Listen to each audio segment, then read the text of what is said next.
Hi, everyone. Welcome to a conversation with artist Timothy Joe. I'm Allison Belcher with the Carnegie Visual Arts Center, and we're here today to have a conversation with Timothy and learn more about him and his work. Timothy Joe is a self-taught representational artist from the rural southern town of Greensboro, Alabama.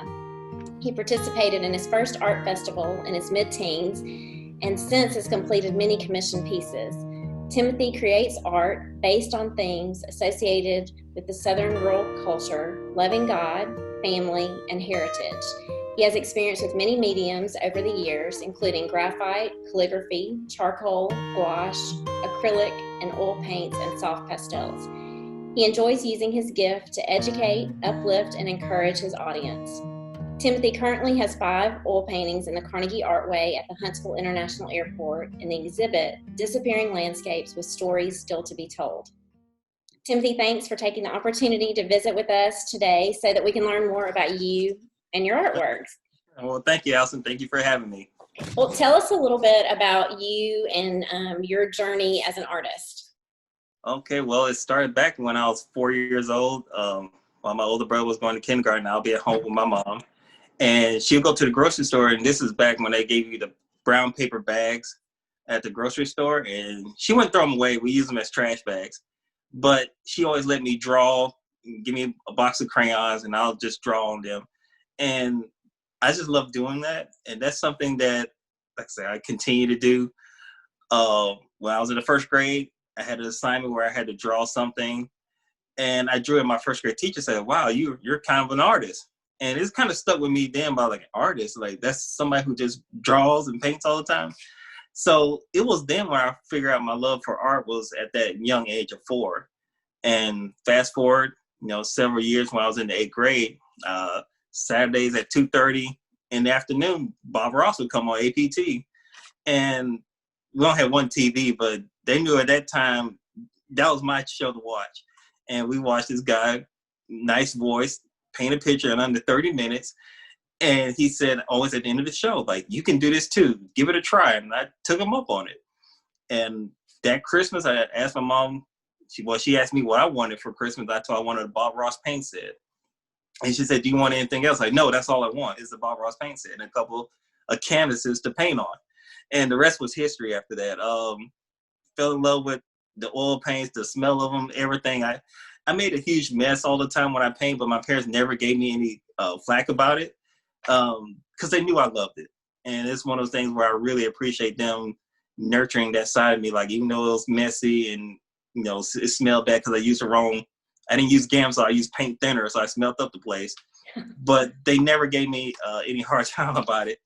And like I said, at age of 16, while my classmates are talking about what they're going to do, I was telling them I'm making artwork and I'm going to Demopolis, Alabama to do my first art fair.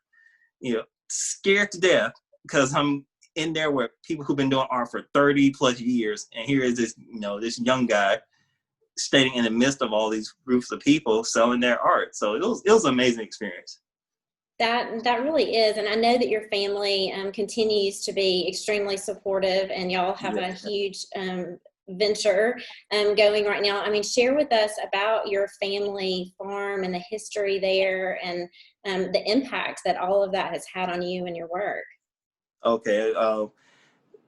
My family farm is the Joe Angus Farm, located in New Bern, Alabama, central Alabama. And it's 200 acres of, we raise Black Angus cows. We have the landscape is just gorgeous. We got deeply wooded area. We have open pastures. Got livestock there. And, growing up there, it taught me hard work, because we'll be out there from sun up to sundown. My dad would pretty much drive us in the ground until the sun went down. And that's when we can go home. But a lot of those messages about family, your heritage, that you have something special in your hands, which is all this land, and you're a steward over it. You have to work the land properly. You have to do right by the land. And it was a huge blessing. Now, I didn't see it as a huge blessing back then when I was out in the field sweating to death. But looking back over it now, it's like, well, look at all the cool stuff I learned. My dad taught me, use what you have. Sometimes you may not have the tools you want when you want them, but you use what you're accessible to. And the landscape is gorgeous. Waking up going to the farm early in the morning to see the sunrise through the trees and everything it's a postcard. It looks gorgeous.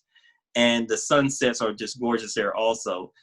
And during my journey as an artist, I would hear a lot of people say like, oh, I can't wait to go, to Paris, or I get some far off place or the beach or somewhere where they can feel like they can get the most beautiful painting because they're in the most beautiful location. And I learned that why can't this be beautiful? I mean, there's a field full of cows just grazing, minding their own business, and the sun's in the right position. It looks gorgeous there. And I'm like, this is worthy of becoming art.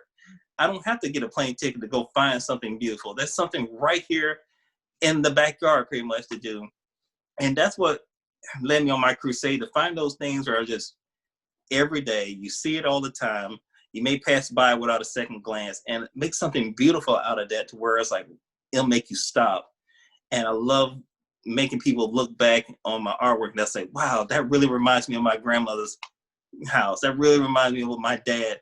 And, and they start getting kind of a little misty-eyed about it because they're bringing back these beautiful memories of their parents or grandparents who are no longer here. I have so many people say, like, this took me back to my childhood. I feel like I could walk right through that field right now because they've done it before.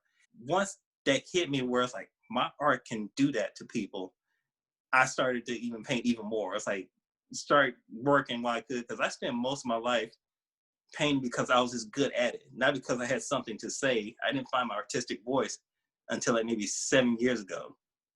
So now that I know what I'm put here to do and what kind of art I'm to produce, I can run full steam ahead now. But the farm, it's like the engine that runs all of it. It's the history. When I go back home, that's like, I could feel it coming out of the ground, just inspiration. If I was just given 50 canvases and you just leave me alone for a couple of weeks or whatever, I'll paint them all up. That's how much inspiration I gather from that. The pieces that were at the Carnegie Artway, were they inspired by specific locations, and how did all that work with those particular pieces that people might see at the exhibit? Okay, all those pieces are inspired by me actually going somewhere. One of them is like an old tin shed with like a tree growing out of the corner of it. That's on my grandparents' property. That's on the farm itself. And I remember as a kid, we used to herd them in there. We used to give them their shots, tag their ears. A lot of memories there, but now it's all old and rusted, and it's got a tree growing through it and everything. And I just love things that have history. I love things that said I've been here for a long time and showing wear and age. And I knew when I walked by and saw it back in February, like, I'm going to make a painting out of this. And that's what I went and did. I gathered pieces from Selma, Alabama. I go to Selma with a couple of art friends during the Selma pilgrimage. And that's a 2-day event where we get the plein air painters who paint. Plein air is just painting outdoors. As soon as I enter Selma, I see the sign that said, welcome to Selma.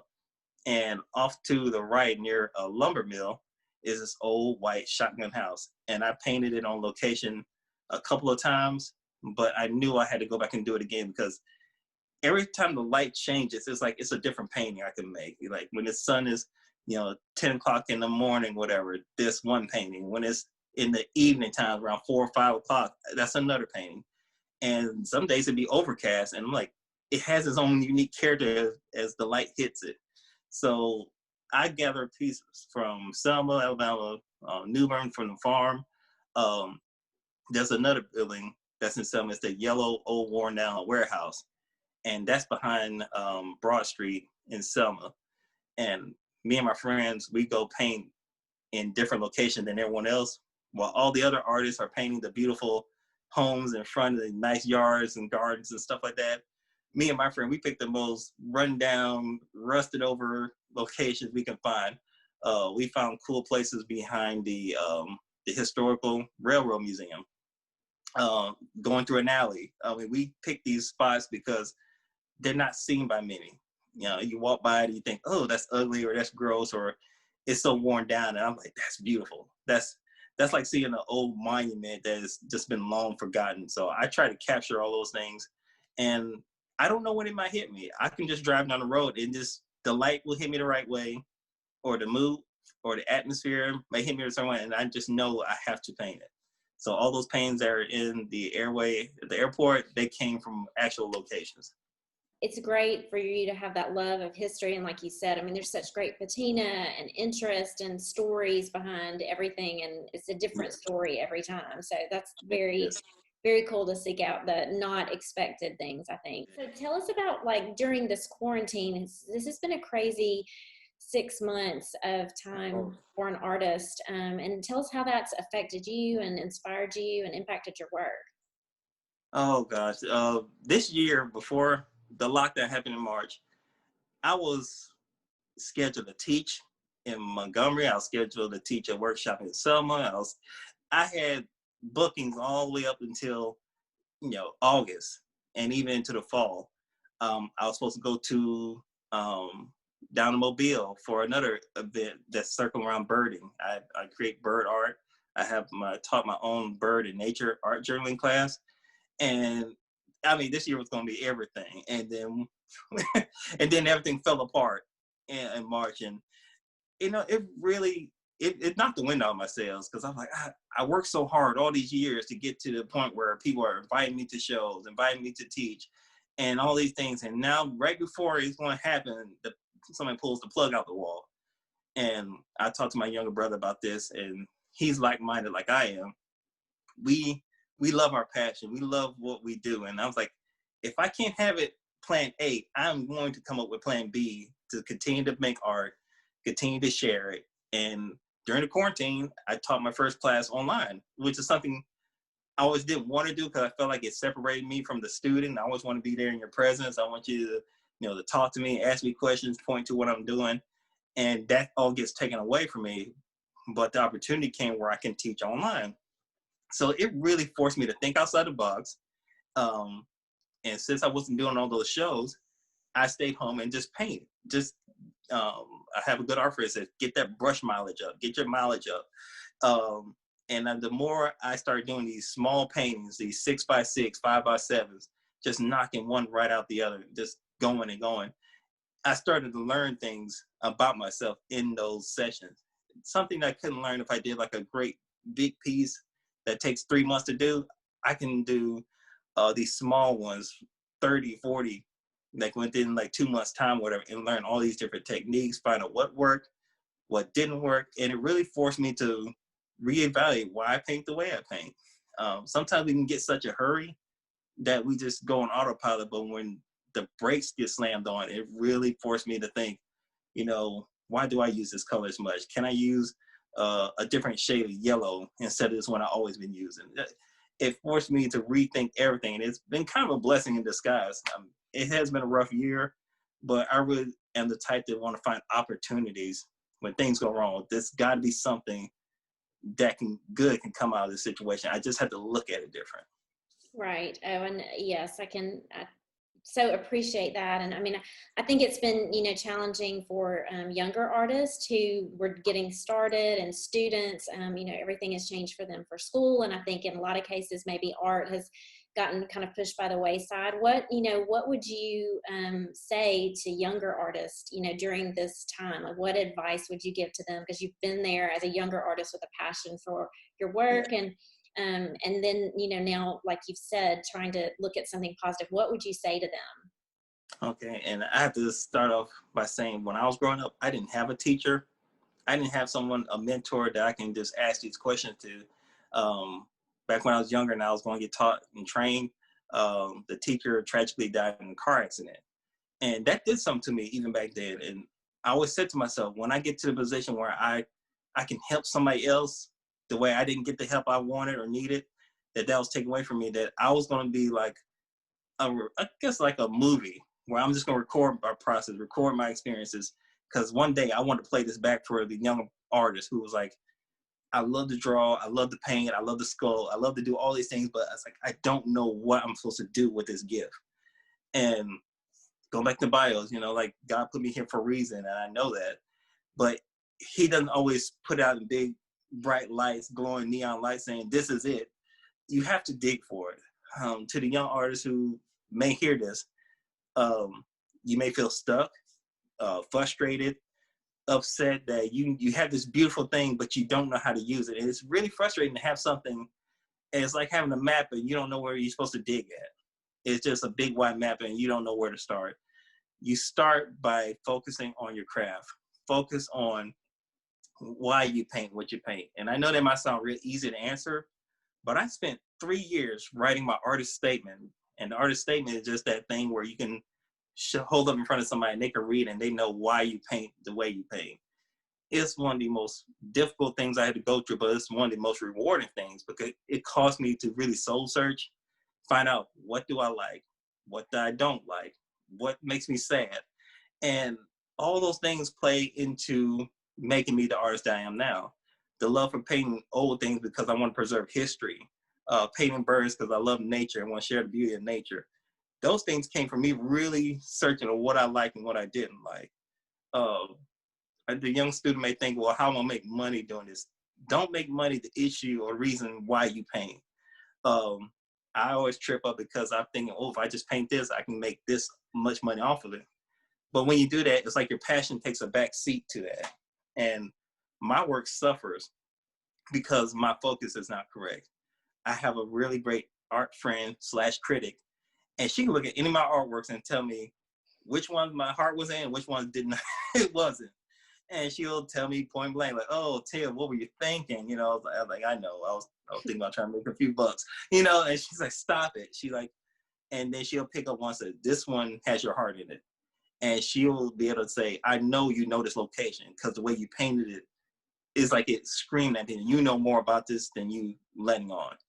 And those be the most rewarding things. And for the young student, the young artist, find out what it is that drives you. I mean, you don't have to come up with it in a week. It takes maybe months or years to find out what that thing is. Look at other artwork. Find out, why do I like this piece more than this one? This one speaks more to me than that one. Make a list. I did it, I put on my website about tallying up the things that you like, the subject matter painting or the brush work or the colors involved, and start seeing which one outweighs more than the other. And I ran that experiment on my own artwork, and it turns out the art that has the most tick marks on it were landscapes with old man-made structures in them, whether it be a building, bridge, an old house, or farm. It's always something with landscape and man-made structure that always seem to creep up in my artwork. And once you start putting those pieces together, you'll start to become more clear to you. Oh, no wonder I love, you know, painting old things. I feel like I'm a history person. I want to preserve history, and somehow history found a way to get into my artwork. And those are things that make you feel like, wow, now I got my hand on this tale. Now I got a hand on what I'm here to do, what I'm here to paint, what I'm trying to get people to see in my art. That's a huge inspiration for younger artists. And I know that you're teaching, we're looking forward to hopefully partnering with you in the future on some upcoming events, hopefully with the Crane Festival and your yes. bird journaling and artwork. And I know that you can be of any age and be a student of art. You don't have to just be a student aged person, you know, a younger person. I think with art, that's for everybody. And I think you mentioned before you'd had a grandmother and a grandson participating in some, or a mom and son participating in some of your classes, and that's exciting. We're looking forward to partnering with you. But what else have you got coming up, and what are you working on now, and looking forward to the future? Well, what I'm working on now, I'm continuing my journaling series. I am going to start back teaching the bird and nature journaling. And I also started a brand new journaling thing where we start doing landscapes, old landmarks, things of that nature. I actually bought a second journal for it because I don't want to mix in with the bird and nature. I want it to be like a catalog of places I've been, you know, from as far back as I remember to now, of these old landmarks. And it's kind of like almost making my life story into this journal. And I want to share that with people because I want them to start paying attention, and especially if they're artists, pay attention to those things that you either seen in the past or something that sparks something in you, to document that, put that down somewhere to where, you know, many, many years in the future, whatever, somebody can pick up and say, like, you know, this guy I really love, and they could just come up with their own little narrative.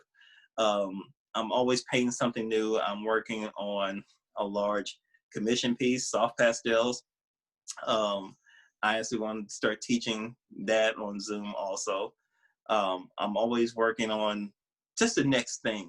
Working on my website, doing more of my website where I show people the process, not just me painting, but the packaging, which is something that's kind of gets lost by the wayside when it comes to making art. It's like, how do you present it to someone matters just as much as the painting itself. And I learned how to reflect that old vintage nostalgic feel by the gift paper I wrap it in. I wrap it into those old, it's like the paper you see at the craft store with the haberdasheries or the old vintage things, the old wagons, country theme type things, because I want people to feel like when they're opening one of my artworks, my original pieces, they got a piece of my history with it.